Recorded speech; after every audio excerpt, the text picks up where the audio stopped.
पर टिकी थी। ये साइलेंट प्रेशर बर्दाश्त से बाहर था। एक शॉकिंग ट्विस्ट में पसीने में भीगा चिन्हाओ अचानक अपनी जगह से खड़ा हो जाता है। वो घबराते हुए अपनी खुद की चेयर वोंग हान को ऑफर करता है और रिस्पेक्ट से उसे ब्रदर वोंग बुलाता है। आप बैठिए, मैं खड़ा हो जाऊंगा। पूरी सू फैमिली ये देखकर दंग रह जाती है। यंग विमेन पूछती है, चिन्हाओ ये तुम क्या कर रहे हो? तुम्हें अपनी सीट छोड़ने की कोई जरूरत नहीं है।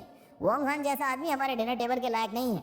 चिन्हाओ उसकी बात को इग्नोर करते हुए कहता है, अगर ब्रदर वोंग इसके लायक नहीं है तो मैं तो उनसे भी कम लायक हूँ। वो चेयर को पीछे खींचता है और वोंग हान से विनती करता है कि वो बैठ जाए। सीट पर बैठने के बाद वोंग हान सूची की तरफ मुड़ता है जो अभी भी खड़ी थी। वो कहता है, बच्चे की माँ तुम भी बैठ जाओ, तुम प्रेग्नेंट हो, तुम्हें इतनी देर खड़ा नहीं रहना चाहिए। फिर वो अपनी प्लेट से एक मीट का पीस उठाकर सूची की प्लेट में रखता है और कहता है, और खाओ। बाकी की फैमिली ऐसा बस हैरानी में देखते रह जाते हैं। वो सब कंफ्यूज थे कि उनका मेहमान इतना दब के बिहेव क्यों कर रहा है। ये देखते हुए कि उसका प्लान उल्टा पड़ गया है, सूले बीच में आता है। वो चिन्हाओ के कंधे पर हाथ रखकर कहता है, मेरे पास तुम्हारे लिए एक सरप्राइज है। डिनर टेबल पर वोंग हान उन साजिश करने वालों को इग्नोर करता है और सूची को कहता है कि वो अपने खाने पर फोकस करे। वो टोस्ट के लिए अपने ग्लास उठाते हैं और वोंग हान नरमी से सूची को याद दिलाता है कि वो वाइन बस थोड़ी सी ही पिए। दूसरी तरफ फ्रस्ट्रेटेड चिन्हाओ सूले से पूछता है कि उसका सरप्राइज क्या है और वहां से जाने की धमकी देता है। एक शैतानी मुस्कान के साथ सूले धीरे से अपना प्लान बताता है। उसने सूची की वाइन में नशा मिला दिया है और जैसे ही वो उसे पिएगी वो बेहोश हो जाएगी और चिन्हाओ उसका एडवांटेज ले सकता है। ये सरप्राइज चिन्हाओ को दहला देता है। वो गुस्से से सूले को पकड़ लेता है। वो समझ जाता है कि एक ट्रैप है जिससे वोंग हान उसे जान से मार देगा और वो सूले को गाली देता है। बुरी तरह घबराकर चिन्हाओ टेबल के दूसरी तरफ चिल्लाता है, सूची वो वाइन मत पीना, उसमें ड्रग मिला हुआ है। ये खुलासा सूची को झटका देता है। डरा हुआ चिन्हाओ तुरंत सूले की तरफ इशारा करता है और घबराते हुए सबको बताता है कि यही वो आदमी है जो उसे ड्रग देना चाहता था। अपने ही भाई से ऐसा धोखा खाने के बाद सूची गुस्से में खड़ी हो जाती है और उस ड्रग्ड वाइन का पूरा ग्लास सूले के चेहरे पर फेंक देती है और उसे बेशर्म कहती है।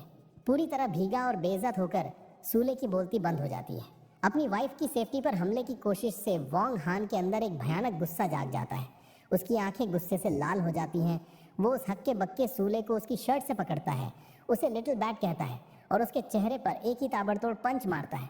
उसके बेहोश जिस्म के ऊपर खड़े होकर वोंग हान एक कोल्ड वार्निंग देता है।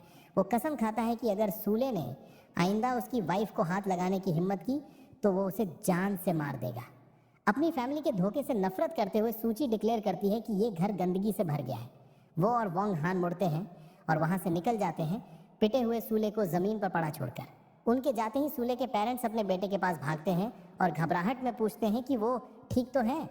बाद में जब वो उस गड़बड़ सीन से गाड़ी में दूर जा रहे थे, कार की खामोशी टूटती है। सूची वोंग हान की तरफ मुड़ती है और एक एक्सप्लेनेशन मांगती है। आखिरकार वो सवाल पूछ ही लेती है जो उसे कब से परेशान कर रहा था, चिन्हाओ तुमसे इतना डरा हुआ क्यों है? कार में वोंग हान सूची के सवाल को कैजुअली टाल देता है। वो एक गोलमोल सा एरोगेंट जवाब देता है। कुछ लोग ढीठ होते हैं और एक अच्छा थप्पड़ खाने के बाद ही तमीज़ सीखते हैं। सूची आंखें घुमाती है और उसे फिर से शेकीबाज कहती है। फिर वो सीरियस हो जाती है और उसे याद दिलाती है कि तुम्हारा जो बैकग्राउंड है उसे देखते हुए मेरी फैमिली में फिट इन करना बहुत मुश्किल होगा। बिना घबराए वो शेखी बगाड़ता है कि उसकी फैमिली के रूल्स उसके खुद के रूल्स के आगे कुछ भी नहीं है। उनकी बातचीत तभी रुक जाती है जब उसका फ़ोन बज करता है। उसका कॉन्फिडेंट एक्सप्रेशन पल भर में गायब हो जाता है और उसकी जगह चेहरे पर साफ पैनिक दिखता है। वो बड़बड़ाता है, मैं तो गया काम से। वो याओ रुआंग नाम के कॉन्ट्रैक्ट से आया एक टेक्स्ट देखता है। मैसेज एक सिंपल लेकिन डरावना कमांड था, मैं पहुंच गई हूँ, तुम्हारे पास 10 मिनट है, यहाँ हाजिर हो। वोंग हान को दहशत के साथ एहसास होता है कि वो यहाँ है। वो उसकी अपार्टमेंट बिल्डिंग वापस पहुँचते हैं। उसके पैनिक वाले स्टेट को नोटिस करके सूची पूछती है, ऐसा कौन आ गया है जिससे तुम इतना डर गए हो? जैसे ही वो एंट्रेंस की तरफ बढ़ते हैं वो उसे वार्न करता है, मेरी बड़ी बहन आ रही है। वो सूची को समझाता है कि कुछ भी गलत मत बोलना, मेरी फैमिली के बहुत सारे रूल्स हैं। सूची को इस बात पर यकीन नहीं होता। वो इस बात का मजाक उड़ाती है कि उसकी हम्बल फैमिली के ऐसे क्या ज़रूरी रूल्स हो सकते हैं। वोंग हान बस इतना कहता है कि तुम्हें जल्दी पता चल जाएगा और अपनी वार्निंग दोहराता है कि अपने शब्दों का ध्यान रखें। वो उसके अपार्टमेंट में एंटर करते हैं और देखते हैं कि एक औरत पहले से ही वहाँ इंतजार कर रही है। वो सोफा पर लेग्स क्रॉस किए बैठी है, एक सिगरेट पी रही है और उसके आसपास एक इमेंस पावर और दबदबे का ऑरा है। वोंग हान तुरंत अपने चेहरे पर एक झूठी खुशनुमा स्माइल ले आता है। वो अपनी बड़ी बहन को बढ़ा चढ़ाकर गर्माहट से ग्रीट करता है, बहन मैंने आपको कितना मिस किया। लेकिन वो औरत याओ रुआंग, वोंग हान की बड़ी बहन, पर इसका कोई असर नहीं होता। वो उसकी ग्रीटिंग को इग्नोर करती है और एक ठंडी रौबदार आवाज़ में सिर्फ एक शब्द कहती है, घुटनों पर। सूची ये देखकर बिल्कुल शॉक हो जाती है। हमेशा एरोगेंट रहने वाला वांग हान बिना एक पल सोचे फौरन अपने घुटनों पर बैठ जाता है। याओ रुआंग फिर अपनी ठंडी नजरें सूची की तरफ घुमाती है और उसे भी पास आने का ऑर्डर देती है। इससे पहले कि सूची कोई रिएक्ट कर पाती, घुटनों पर बैठा वांग हान तेजी से बीच बचाव करता है। वो अपनी बहन से मिन्नत करता है, बहन सूची प्रेग्नेंट है, वो घुटनों पर नहीं बैठ सकती। ये सुनकर याओ रुआंग एक पल के लिए रुकती है और शांति से अपनी सिगरेट बुझाती है। उसके चेहरे के एक्सप्रेशंस को समझना नामुमकिन था। याओ रुआंग एक ठंडे एक्सप्रेशन के साथ सूची के हाथ की तरफ देखती है और कंफर्म करती है कि वो प्रेग्नेंट है। अचानक उसका वो शांत रवैया बिखर जाता है। वो अपनी जगह से उछलती है और घुटनों पर बैठे वांग हान को एक पावरफुल किक मारती है, जिससे वो उड़ता हुआ कमरे के दूसरी तरफ जा गिरता है। वो गुस्से में उसे डांटती है, कुछ साल अब्रॉड रहकर बहुत बुरी आदतें सीख ली हैं तुमने।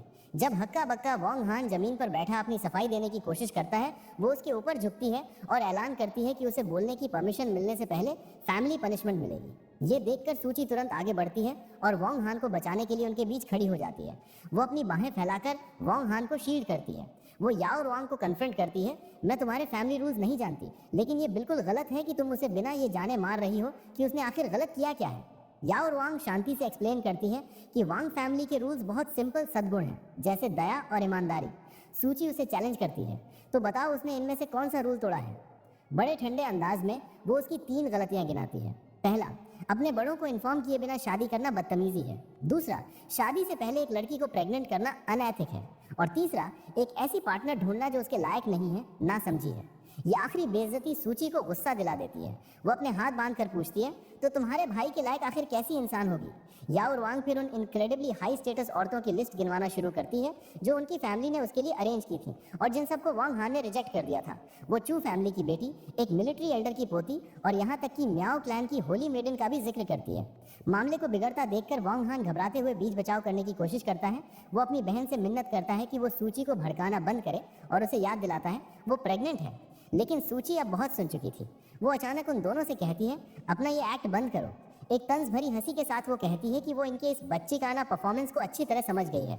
वो वांग हान पर इल्ज़ाम लगाती है कि वो एक डिलीवरी गाय होने की वजह से इनसिक्योर फील करता है और उसने ये पूरा सीन स्टेज किया है। उसने एक पावरफुल फैमिली और हाई स्टेटस फियांसीज की झूठी कहानी बनाई है ताकि वो खुद को बेहतर फील कर सके।